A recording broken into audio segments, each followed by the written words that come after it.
Nous sommes à Saint-Étienne, en plein cœur du quartier Beaubrun-Tarentaise, devant la Comète, ce lieu de création artistique. Ce mois-ci, nous allons parler culture. Bienvenue dans Loire Magazine.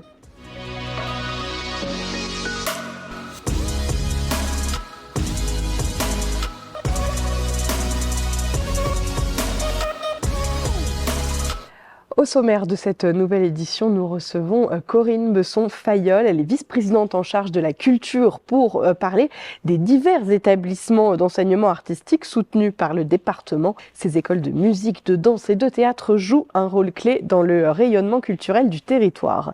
Et zoom justement sur cet établissement stéphanois, la Comète. Nous avons participé à un stage de théâtre qui vous donnera peut-être envie de vous lancer sur les planches. En fin d'édition, direction la station de Chalmazel qui fête ses 90 ans cette année avec une soirée exceptionnelle. C'était le 28 décembre. Lumière, spectacle de feu et émotion. Nous étions au pied des pistes de la station. La culture, un pilier essentiel de la vie dans la Loire, et le département s'engage pleinement pour la rendre accessible à tous. Chaque année, 1 million d'euros est dédié au soutien des établissements d'enseignement artistique, alors les écoles de musique, de théâtre ou de danse qui forment les talents de demain et dynamisent nos territoires. Bonjour Corinne Besson-Fayolle, vous êtes vice-présidente du département en charge de la culture. Pourquoi le département a choisi de soutenir ces établissements à hauteur d'1 million d'euros ? Alors déjà, la politique culturelle départementale, c'est un accès à la culture pour tous et sur tout le territoire. Et les établissements d'enseignement artistique, eh bien, on en a de partout sur notre territoire, alors avec des formes différentes, que ce soit sur un modèle associatif ou plutôt territorial, mais ils font partie intégrante du territoire et de l'aménagement du territoire ligérien, et c'est important de les soutenir. 1 million d'euros, c'est un gros budget, ça fait partie des budgets importants du département. Absolument, et le département est fier de pouvoir honorer cet engagement parce que, écoutez, c'est important à tous les niveaux pour les élèves, pour le dynamisme du territoire, pour l'attractivité, c'est important.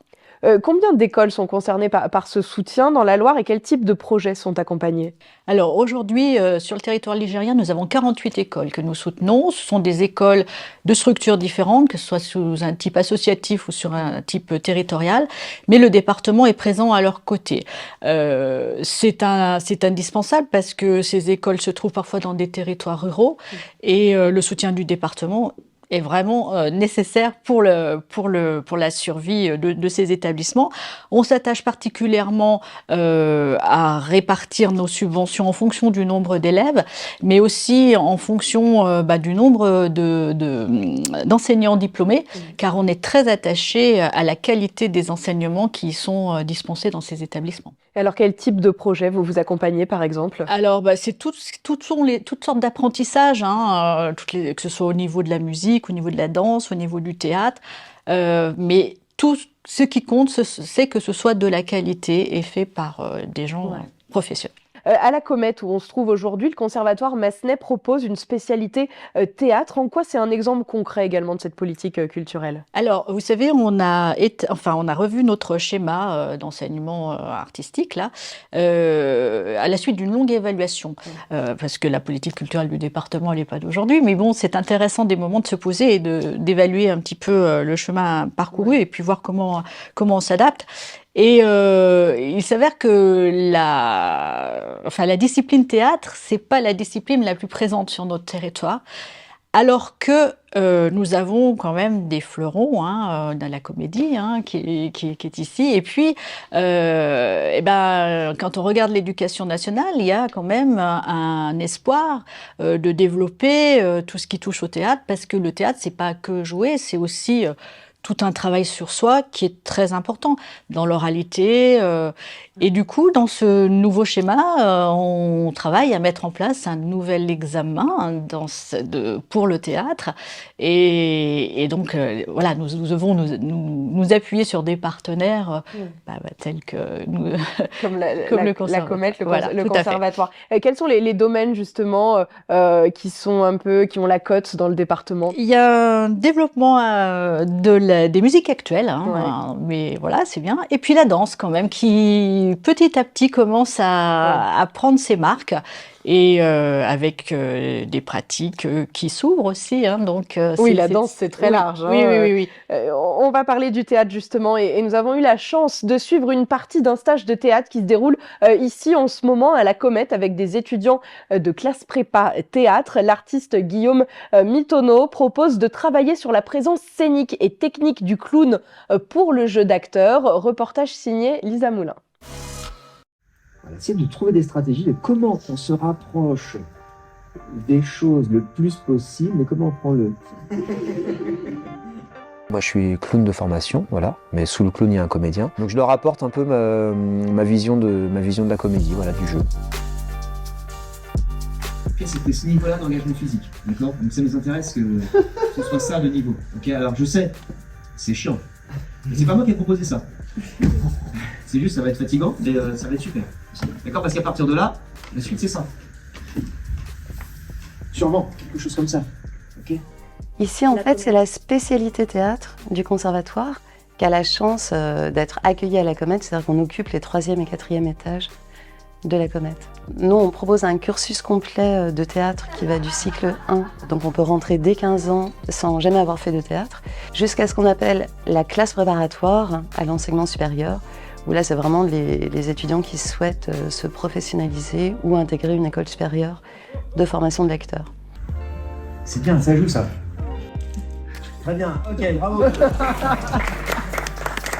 Le métier de comédien ou de clown, c'est très instinctif et quand on comprend l'instinct, ça permet d'aller plus loin. Du coup c'est intéressant pour soi de mettre de la distance. Le clown, en fait, ça permet d'apprendre à faire avec tout ce qui se présente et du coup à décupler sa présence. Et donc les étudiants de la classe préparatoire préparent des concours, c'est des concours très difficiles. Il y a 1000-1500 candidats et il y a 12 places à peu près dans chaque école. Et je trouvais que d'en passer en fait par cette technique permettait de les aider à se positionner plus rapidement au bon endroit pour jouer, pour être généreux, pour être au service du théâtre. On a travaillé duo hier et aujourd'hui. Là, c'est un duo en conflit à nouveau, hein, parce qu'il y a un conflit, on est tous les deux, enfin, on est l'un contre l'autre, mais les comédiens sont ensemble. Ils sont curieux, ils sont disponibles, voilà, ils ont envie, donc voilà, et ils n'ont pas peur d'essayer. Là, il y a de la tension, d'accord, ça c'est chouette. Nous, on n'existerait pas sans le soutien et de la ville de Saint-Étienne et du département.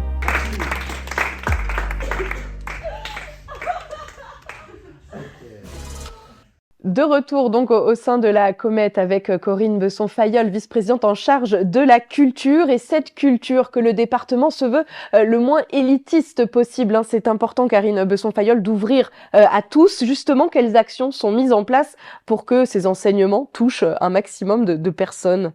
Eh bien, une forte participation financière du département au niveau des établissements d'enseignement artistique. Hein, c'est nécessaire, ça permet de diminuer le reste à charge des familles. Ouais. C'est pour moi l'essentiel, mais c'est aussi d'aller au plus près du territoire, c'est-à-dire de ne pas oublier les toutes petites écoles qui répondent vraiment à des besoins ciblés et c'est important. Très bien. Un mot peut-être pour terminer pour cette année 2025. Qu'est-ce que vous souhaitez aux Ligériens voilà, en tant que vice-présidente en charge de la culture? Alors moi, je leur souhaite bien entendu la santé avant toute chose, mais aussi de regarder tout ce qui se passe sur leur territoire en matière culturelle. Et je vous assure qu'il y a beaucoup de choses et qu'on a de la chance d'être sur un territoire aussi riche culturellement. Chacun peut y trouver son compte. Je pense que tout le monde peut y trouver son compte. Merci beaucoup, Corinne Besson-Fayolle.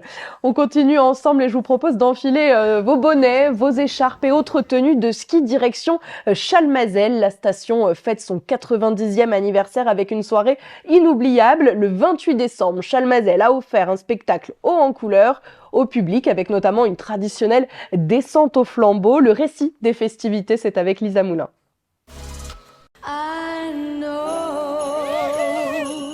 Cette année a bien commencé, on a eu la chance d'avoir la neige, donc il y a vraiment beaucoup de monde. Ça fait partie déjà des anciennes stations. On est une petite station, mais voilà, qui perdure, et les gens peuvent en profiter là en ce moment tous les jours.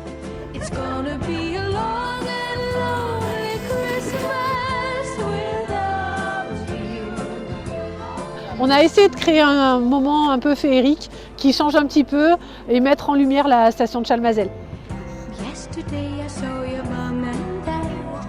On a des déambulations dans le sentier qui est juste derrière nous, qui est illuminé et où il y a de la musique également. Donc pour faire connaître un petit peu la forêt aux gens en fin de journée, on va dire, début de nuit. Ensuite, on a des descentes au flambeau à partir de 17h30 sur la piste des Granges.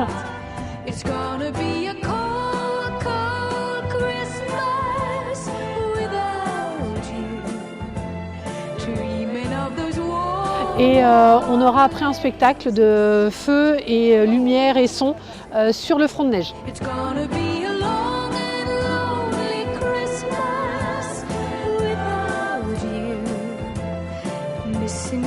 C'était super joli, il y avait tout plein de couleurs. Ah ben c'était bien, une belle. Ben c'est pas fini encore.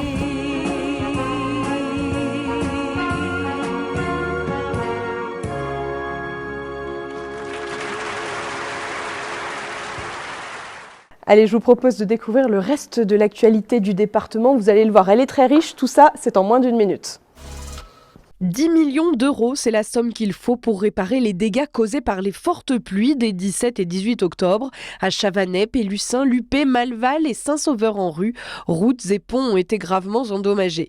Des travaux sont nécessaires également au collège de Rive-de-Gier. 2 millions d'euros seront engagés immédiatement. Le département a sollicité une aide financière de l'État. Le département de la Loire a été distingué lors des Assises nationales des collectivités numériques à Poitiers grâce à son dispositif Cybermétéo. Un programme qui intègre le boîtier Detoxio, offrant une protection avancée contre les cyberattaques aux 323 communes du territoire. Et puis dans le cadre du plan de rénovation urbaine du quartier de la Cotonne à Saint-Étienne, le département de la Loire joue un rôle clé pour améliorer le cadre de vie des habitants. Il a notamment contribué à hauteur de 416 100 € à la rénovation de l'école Rosa Parks. Le département a également prévu une enveloppe de 250 000 € pour moderniser les espaces publics du quartier. C'est la fin de cette édition, merci de l'avoir suivi. La version papier est disponible dès à présent dans votre boîte aux lettres. À très bientôt dans l'Or Magazine.